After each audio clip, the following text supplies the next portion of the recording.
Hey, what's up, everyone? Welcome to another episode of Coach's Corner. Unfortunately, Bam, a little too busy right now to join us, but you got the rest of the crew here, myself, Ramses, and Tony. Today, we're going to be answering more questions from the Stride Discord. But before we get into that, just a quick notification here for Watch the Throne.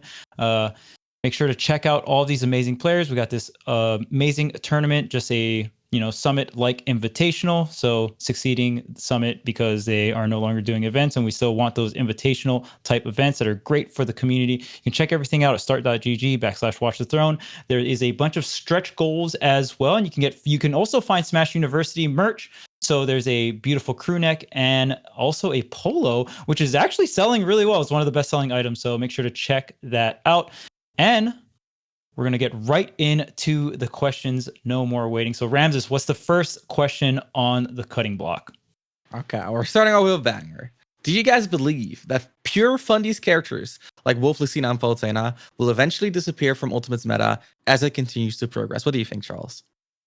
I think Palutena is one of the better characters for Steve specifically. Now, Palutena is a character that has been nerfed, so not as strong as she used to be, but I still think is a character that you can find a lot of success with. Is it going to take a little bit more elbow grease? Is it going to take a little bit more neutral interactions? Is it going to take a little bit more successful two-framing and, ledge trapping and all that jazz? Well, yes. Do you have the tools to do that?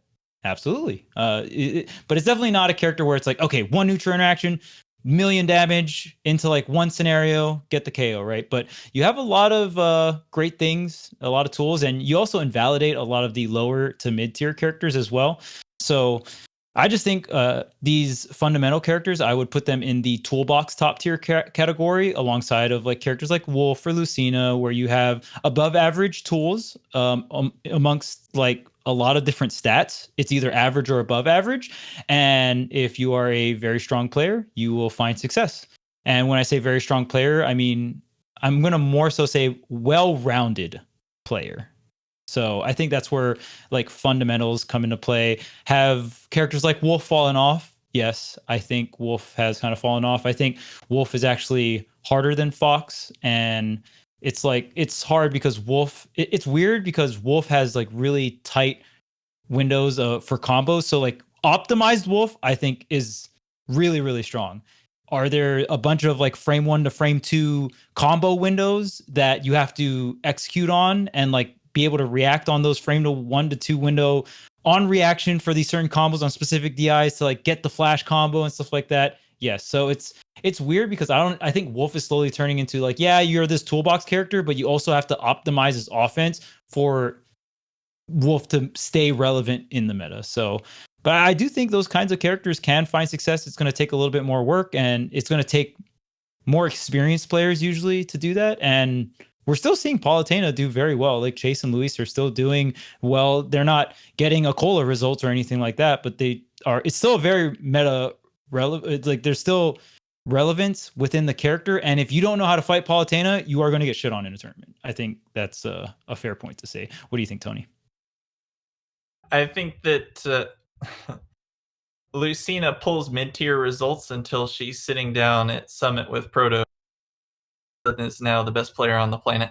So I think that there's a level of consistency that you want to look at when answering this question. So first of all, when we're looking at what fundamentals are, I think that deserves its entire topic to itself. True. But what are fundamentals?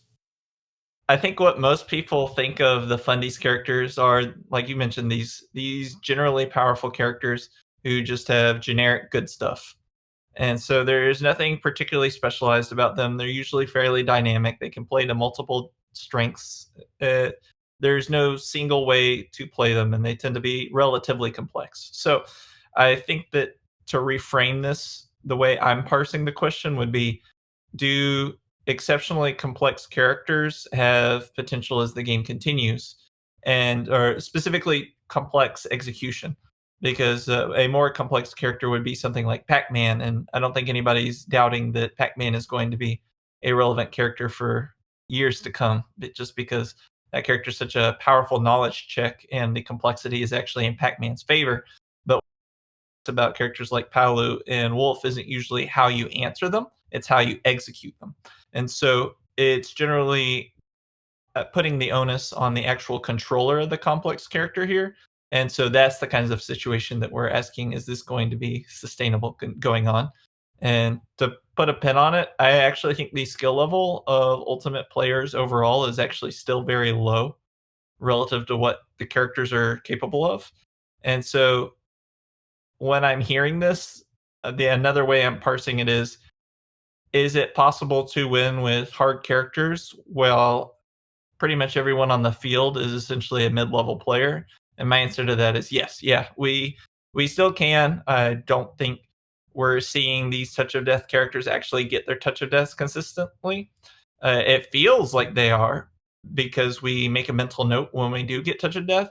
But I think that if we were to actually go through and numerically look through it, which is something I've actually done, you'll find that they miss most of their touch of deaths that were guaranteed, just because even the simple characters are just that inconsistent overall.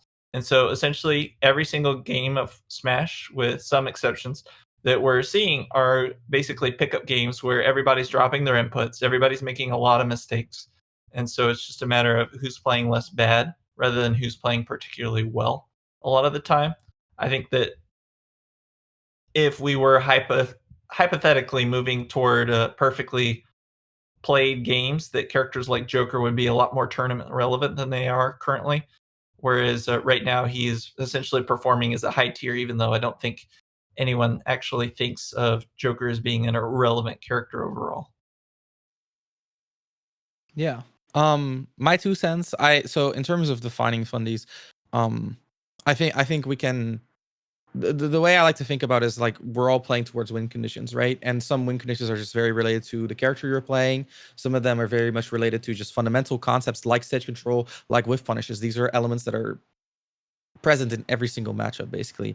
And then there's win conditions that are just more psychological, where you're like outreading someone, staying more calm, etc. So this distinction of like, character Fundies psychology, I think is a very powerful one. And when we look at a lot of the Fundies characters, oftentimes they're defined by not having a lot of really overwhelming win conditions related to their character. Whereas a character like Pac-Man, he can play almost any matchup based around his own win condition of setting up Hydrant and charging fruit. Fundies characters, I think they're powerful because what they allow you to do is they allow you to abuse weaknesses of the opponent. If you're playing Pac-Man and your opponent can abuse your standard pattern of Hydrant into charge, you're going to have a losing matchup that is very hard to overcome, simply because a lot of your power budget is in an overwhelming, unique element to your character, right? And so if your opponent is just specifically good at countering that, you're going to have a hard time. These fundamental characters, because they are so well-rounded, they generally don't have like really, really bad matchups, and they can generally perform in every single matchup. If you think about something like Pac-Man, again, most of these characters, they can break the Hydrant, they can pressure the charge, they can deal with the fruit. So what you get is you get characters that are more well-rounded, and as such, oftentimes better for solo maining. And I think that is really the distinction here, is that the Fundies characters, they will remain in the meta as solo mains for people who really want to get into the nitty gritty of matchups and like abuse these tiny nuanced weaknesses in characters' play styles with the tools that they have available to them, because they can. And so you get a type of character, like Tony said, that gets better as the meta gets more and more developed, because you get more ideas of these tiny kinks in the armor. So to me, I think as the ultimate meta progresses, there's going to be more focus on counterpick characters like Game Watch, like Min Min, like Pac-Man to some degree, right? But fundamental characters will always remain, because people just like to play a single character. Sometimes like, this is my character, I spend hours on it. I think I think they are the most fun to play, and all more power to them. In terms of meta relevance, it's very hard to say. I think you'd have a hard time if you solo main Palu against, like a theoretical player who has like two like basically counterpick characters, right? Think about something like Game Watch and Min Min, right? Very, very extreme characters. I think well-rounded characters, they can function, again, because they have the tools to beat these matchups still. But over time, there's going to be less and less power there. And then what you're going to find is that these like well-rounded Fundies characters that have like some sort of like overwhelming strength, think about like Fox Fastfall, Cloud Becker, Aegis, like Mithra Nair and Foresight, etc. Like that is going to become more and more potent, because then you have all the tools, plus you have some sort of way to enforce your own game plan. So I think that is where we're kind of going to go. You can argue that Palutena has that because Rebecca is freaking insane. But for Wolf and Lucina, I personally think those characters are going to fall off more and more as the meta progresses. This Anything part can to be add? fun.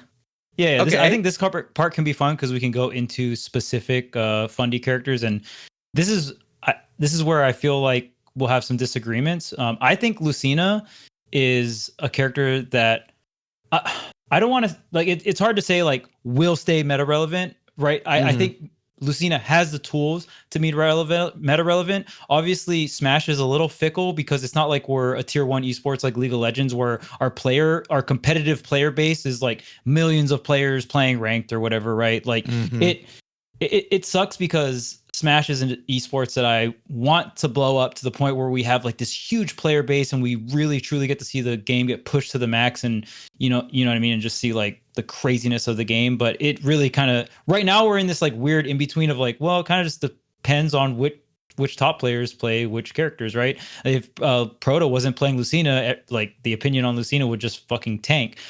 You know what I mean? And stuff like that. So I do think Lucina is like crazy good. And I even like kind of ping ponger back and forth between like my top 10, top 15. That's how highly I think of this character. Having a frame 1 out in the air, having a frame 3 out of shield option. That's like Game & Watch level, by the way. I mean, you don't combo into it, but it's still very like you don't get to combo off. It's not like a combo starter, obviously. Like Game & Watch is better. But Lucina, in terms of just raw speed, and it is a KO move, so there is value on the tail end of that. And just having that with the range, right? Like she's such a solid, like when I think of just solid sword character, you get so many different tools and unique tools like the frame 3 out of shield option. The frame 1 out is like so big in a lot of matchups, even considering matchups like Steve, even though it's a little finicky because Steve kind of sharks from underneath. So sometimes Lucina can like whiff on those cases and stuff like that. But I think very highly of all the Fundy, quote unquote Fundy characters. I would put like Palu and Lucina up there, just because Palutena specifically because of how strong she does against Steve, being able to have the backer that beats out Minecart, like just having a move you can swing that beats out Minecart, so you can kind of be a little bit more flowcharty against Minecart and save a lot of your mental energy. Very, very strong. Joker, I don't even know if I this is just my opinion on Joker. I don't know if I put Joker as a Fundies character. Is he not Fundies? Oh, yeah. Charles, why? It's just Arsene? Yeah, let's just say I've been hurt many times from Joker. Okay. But like it's weird because you have, I guess I can put Joker as like a Fundies character, but it's like weird because I don't like putting funny characters that like bullshit you at like 40 or 50, and Joker is definitely in that category. But like dude, Arsene is not Fundies. Right, like, right. Base so Joker it's like of course, base Joker, but like when I look at the whole entire character, like Joker feels like he's like sprinkled in some DLC bullshit, or sprinkled in some fundies like the first part of the game, but you can get just totally shit on and get 1 neutral interaction plus 1 advantage state, edge guard, and you're like, the way Tweak used to put it, Arsene backer off stage is like you're spamming Wario Waft off stage. You're just spamming Wario Waft. Waft. And like you do that, like falling down, double jump 1 more time, then up B. It's like there's stuff like that. I will say that Joker is a lot more quote unquote fundies than like our current fighter pass. So if I were to consider Joker fundies, I still think Joker has a lot of potential. You just got to put a lot of work into the conversion.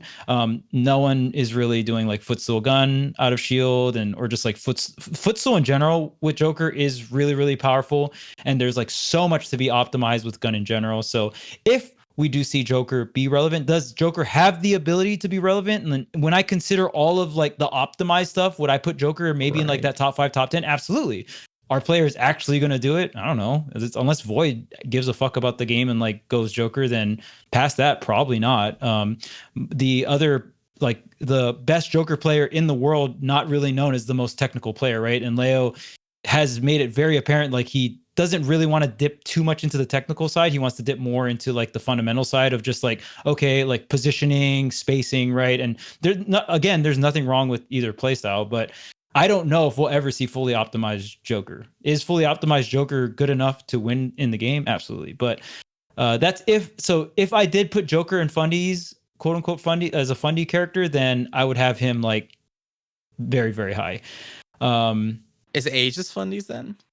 Aegis is like you Fundies are on steering using wheels. fundamentals to win, but like you have the best fundamentals tools by far, so you're kind of cheating. I don't know. This is where the conversation gets weird, right? Because it's like I think R.O.B qualifies under the same.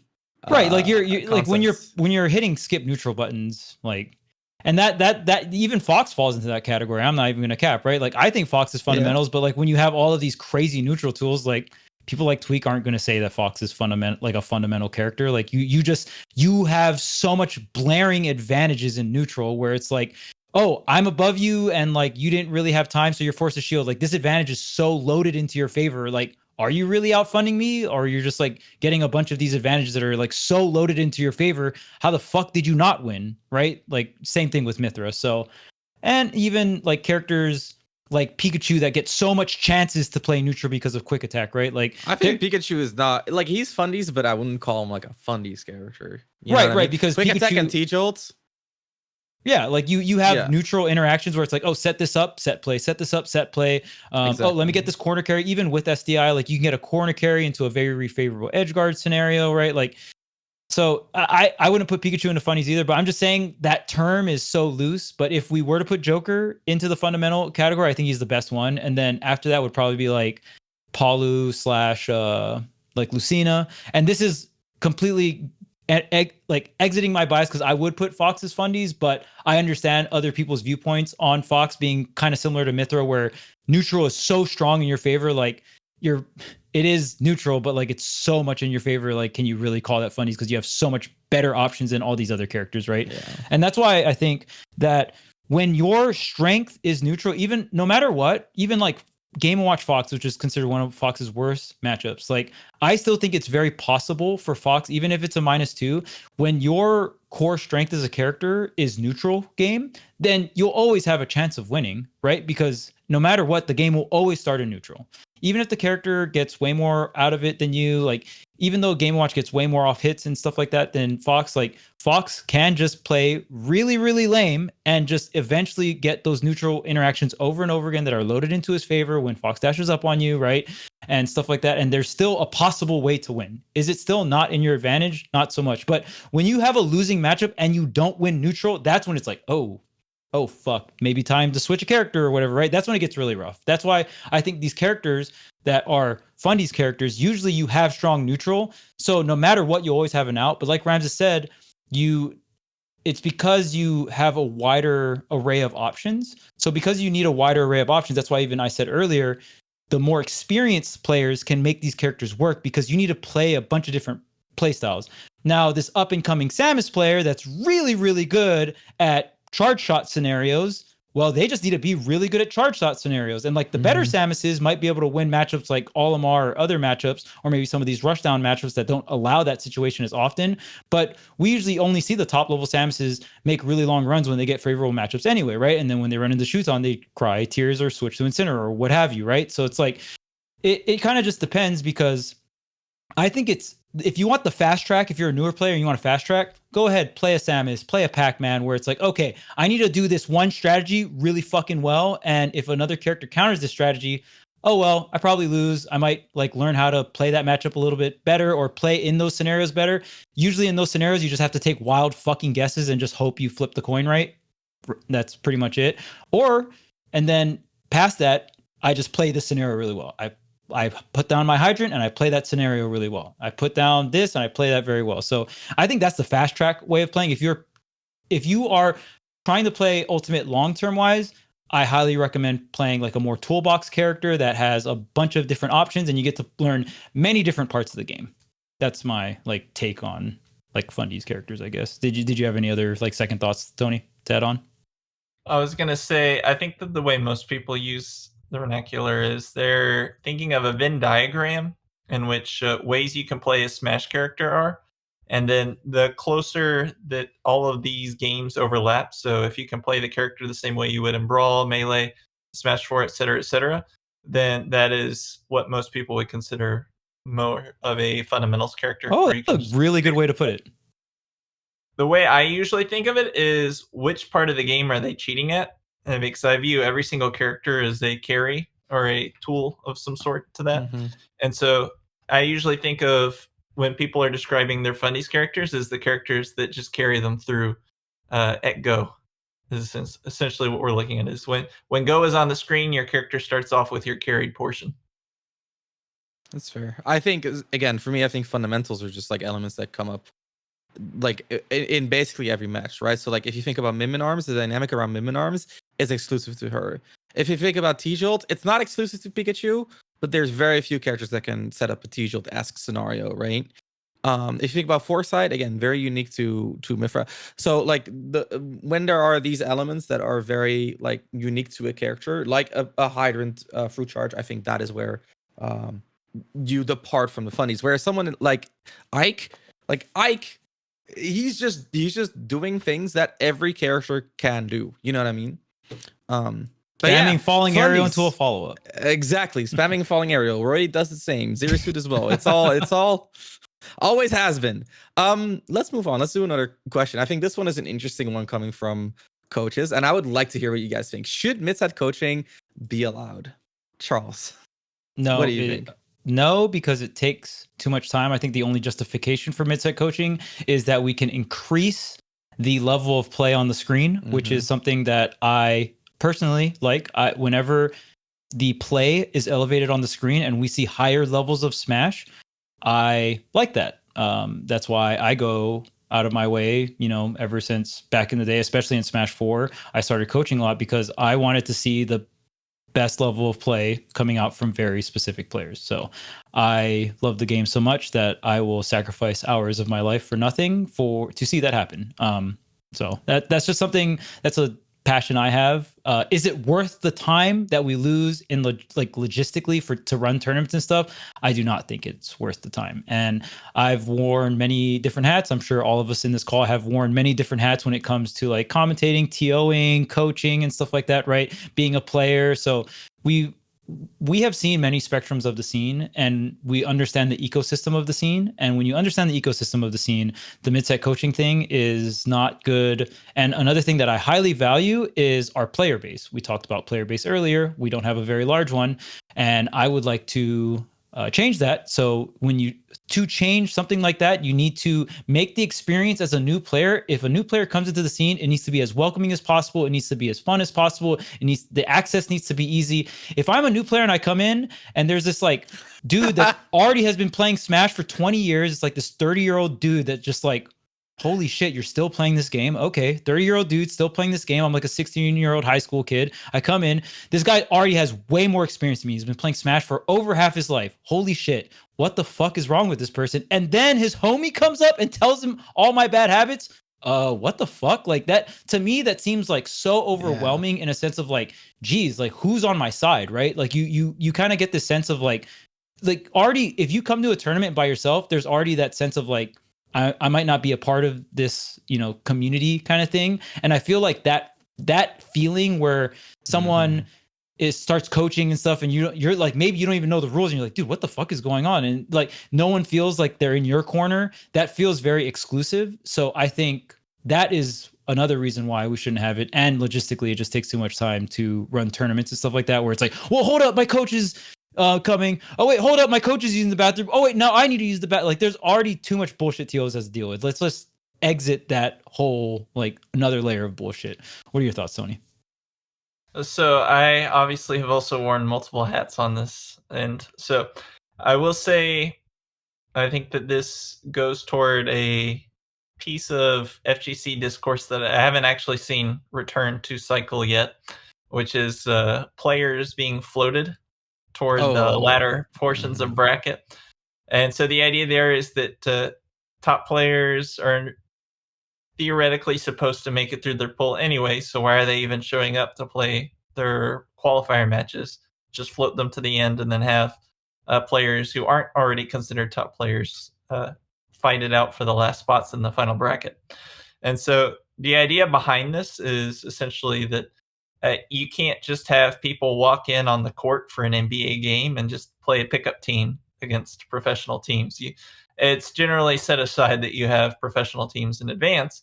However, we obviously can't do this for more grassroots styled events, if only in part because we don't have the money. So I think that one of the things that actually would lead to a level of consistency for professional play would be to have coaching for exactly what Charles mentioned. If you're already stacking up these other advantages, having your homie come in and watch the match and say, listen, these are his bad habits, is going to apply another level of advantage and consistency to your play that you wouldn't be able to have normally. And so it essentially artificially makes higher level play more consistent as a result. And as far as ecosystem goes, obviously, it is more sustainable to give more people jobs when there's more jobs to give. So obviously, having a more direct outlet for that is appreciated. For the time budget, a solution to that is to just have mid-game coaching and essentially have designated ways of communicating. So not just, well, you just stand up next to the players and talk. Like there would need to be regulated headphones or some form of communication on that end to communicate with players. But again, this is a lot of complexity to add for what? And we've discussed this in tournaments before, and I do agree that we should make the events as close to pick up and play as possible, and they're already incredibly dense and difficult to get into as is. As a TO, I have been around from start to finish of the whole discourse and evolution of coaching. I remember when mid-game coaching was legal. Gone through, and as a TO, I used to walk around with a stopwatch because whenever you're judging a match, if somebody calls for a coach, you just hear the coach call and you immediately hit that timer to give them their 30 seconds or 60 seconds or whatever the timer for that event is. I personally didn't mind it as a TO, but that's also because I was already familiar with being a coach, and so I had that in mind. And funny anecdote on that end, I remember traveling to Tennessee for Kumite in Tennessee, and I went there with a couple of local friends, and they were playing against, I forget who he was teaming with, but it was ESAM teaming with someone. And I remember ESAM told me to have at least a certain amount of distance between me and my local players' chairs, because he knew that I would do something like just touch their shoulder to let them know when to relax, like just go over and give them a shoulder squeeze or something. And he was like, I don't trust it. I need you to not even be in touching distance of them. Damn.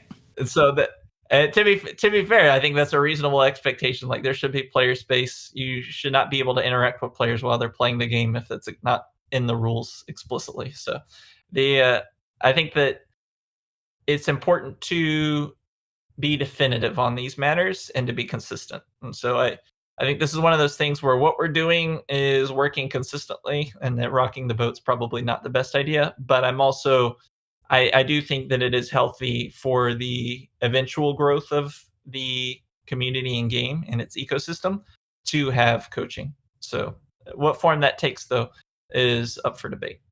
What do you think, Ramses?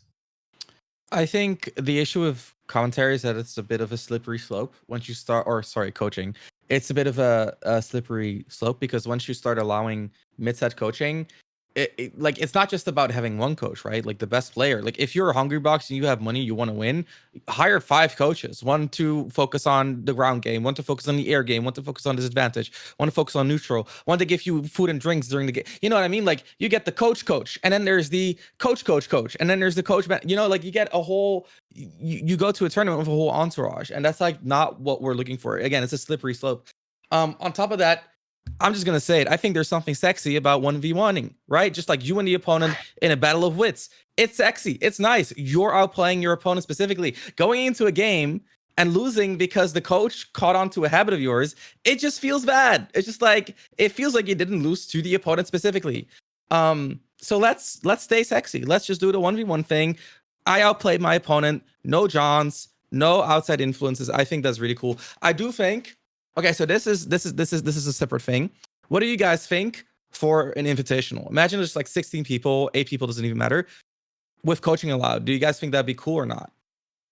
I feel like it doesn't add too much to the broadcast in a sense of like what we're visually seeing. You know what I mean? Like, because we don't when you see something change in a mid-set coaching, it's like, oh, you can maybe get the coach to come up and talk about what they told them or whatever, but it's nothing too like flashy or out of the ordinary. It'll be like very minute things where it's like, oh yeah, I let them know about like a ledge pattern that they had, and I don't know if you guys noticed it. Maybe we can get it on the replays or whatever. It just sounds too logistically hard to pull off, and even if it doesn't sound too hard to pull off. If you want, it's hard to pull off to make it look flashy, and I don't think coaching is even meant to look flashy at all. Like I don't know. I feel like coaching is supposed to be like, you're not supposed to this is how I view it anyway, but coaching is not supposed to be some glorious like, oh, look at me and what I've did. Like whenever I coach a player, I generally don't even try to take credit for it. Like whenever I coach someone long term, I want to be known as their coach, but every time they win, I'm not going to be like, I'm the reason why they win. Like, you know what I mean? I'm not the dude that's like, we won. It's like, no, you were the one on the sticks. I am a tool that you use or that you know, like talk to or whatever, but I am a tool that I assist you with whatever your training regimen is. I help you prepare and yada, yada, yada. I am refining the player to try and get the best out of the player. I am not the reason why the player wins. So I just don't think coaching is supposed to be like this flashy thing that some other people think. And I don't know, maybe I'm just my own thoughts on that, but how do you feel, Tony? I think that it would be interesting to the viewer to actually hear like a sidebar if you just had a side mic. Oh, like a mic in, yeah, that'd be cool. Yeah, and just have a small team conversation. I think that just hearing that kind of conversation would be interesting to viewers. But I'm biased because I would love to hear those kinds of conversations that players have. I frequently wonder, I wonder what they're talking about over there. Like I bet there's some sort of brilliant thing that I've never even thought of that they're talking about right now. And I find out it's just keep narrating, bro. Yeah. It's Dr. PP reading the Bruce Lee book that he talked about in the documentary, the Tao of Fighting or something. No, dude, I think it'd be a cool idea if it's set up correctly, but again, in very like limited spaces. Let's end us up with a cool final one. What is or was the best meta for Ultimate and why? I already know, like, people want us to say before fighters pass through. I low-key feel like Charles is gonna say that, but Charles, why don't you surprise me? What was the character order? Can we like stop at a certain character, right? I guess we're talking you can stop at any point. We're talking like a specific patch. God, I want to say before Joker, but it's like even when I think about pre-Joker, I stand by this. I do not think Pichu pre-patch was actually an issue. I think Void is just, and I know I always gas up Void, but I think Void is a very brilliant player. I think Void, when he picks up a game in the early parts of the meta, he is years ahead of players, specifically when it comes to conversion. And Pichu was a character that rewarded a player that was years ahead of the meta when it came to conversion. So it was like the perfect character for him. And everyone in the beginning of Ultimate just really wanted to force interactions because they wanted to fight each other. And they're like, maybe this is the game because we can act out of dash where we don't have to time each other out. Surprise, we have to time each other out. But in the first couple months of the game, people weren't running away from each other. They're forcing interactions. And when you went hit for hit with Void, well, at Genesis 6, there was only one player that could go hit for hit with Void because he had a frame one out up B. So he could actually go hit for hit with Void, and it was a 50-50 coin toss every time Void got a combo, right? And that was Leo at Genesis 6. Very great set, actually. It aged very well. If you can go watch that today, it's still very fun to watch. So I want to say pre-Joker, but like Olimar was fucking toxic as fuck, and that I don't want that to come back. Olimar was like really, really good. I probably one of, if not the best characters in that patch. And then Joker came out, and Joker was fucking bullshit when he came out, and there was no other like DLC to combat him. But I would probably say after Olimar Pikachu nerf, and then we got Joker probably around that era. I mean, because what was after Joker? I mean, maybe like Hero. Throwing Piranha Plant. Hero was the next character. Yeah, it was Joker, Hero, Banjo, Terry, Byleth in that order. Banjo, Byleth. Yeah, see, I don't super mind. Like, I'm not a fan of Terry, but like, it's a FGC character. They all play the same fucking way. Like, it's the same shit. It's just it's just different moves, same shit. So I don't mind all of Fighter Pass 1, but if I had to pick a very specific one, it would. Man, honestly, maybe just pre-Joker. I'm just gonna say pre-Joker. Fuck it. Olimar is one of the best characters. Peach is one of the best characters.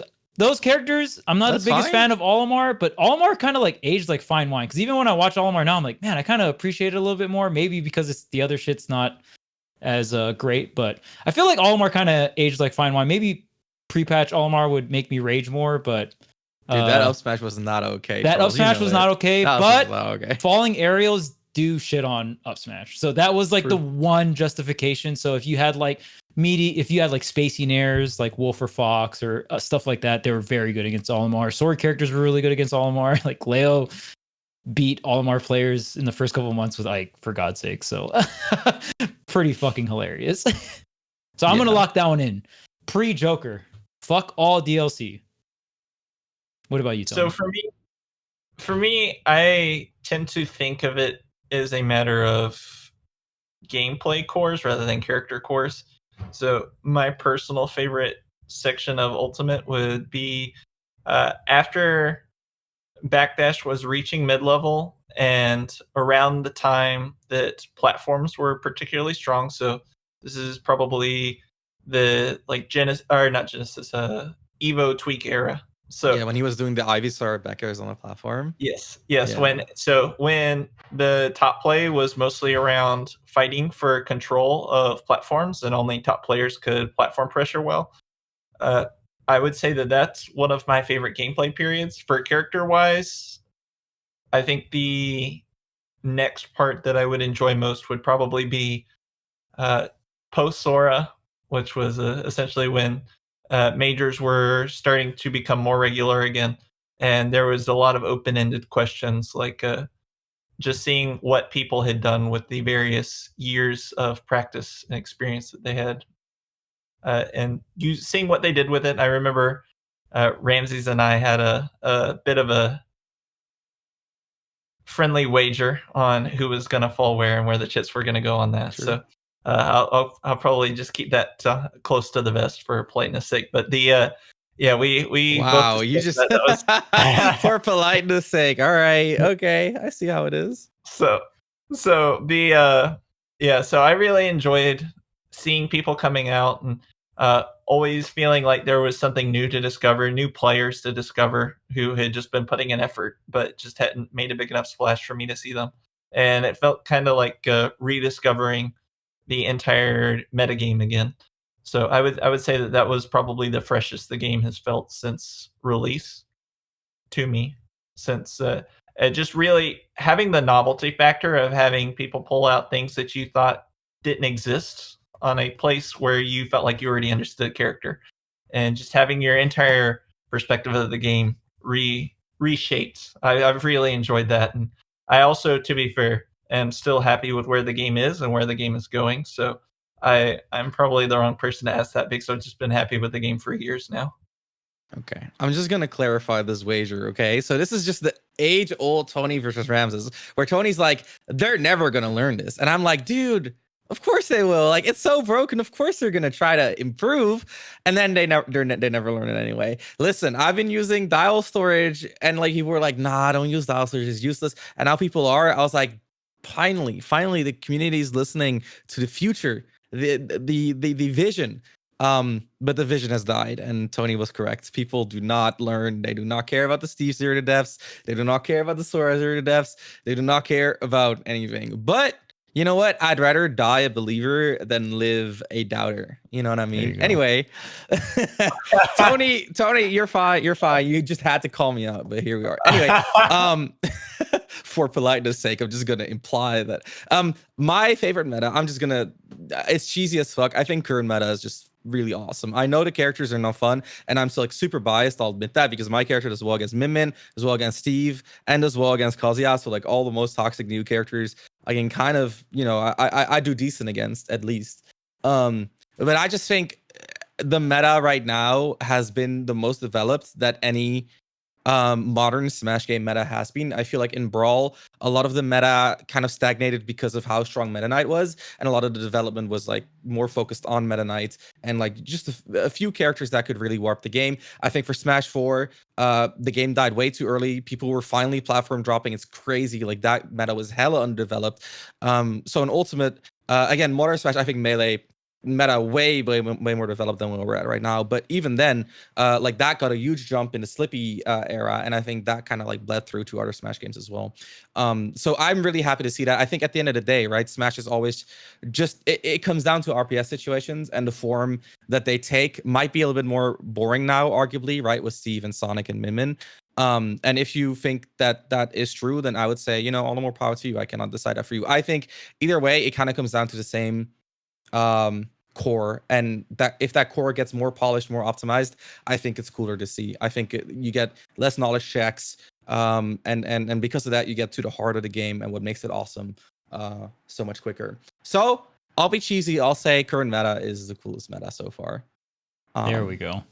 I don't think current meta is bad, by the way. Like I still very much enjoy watching the game and stuff like that. So, and I don't play as much in this meta, so it could also just be nostalgia, where it's like when Ultimate first came out, I was playing the game like all the time, like probably most of us were, right? It was very fresh, it was very new. We were very excited to kind of like dive into the game and figure out what's good, what's bad, and stuff like that. So maybe kind of like how Tony was saying that era after quarantine we're trying to figure everything out, maybe I have that similar feeling to the release of the game, right?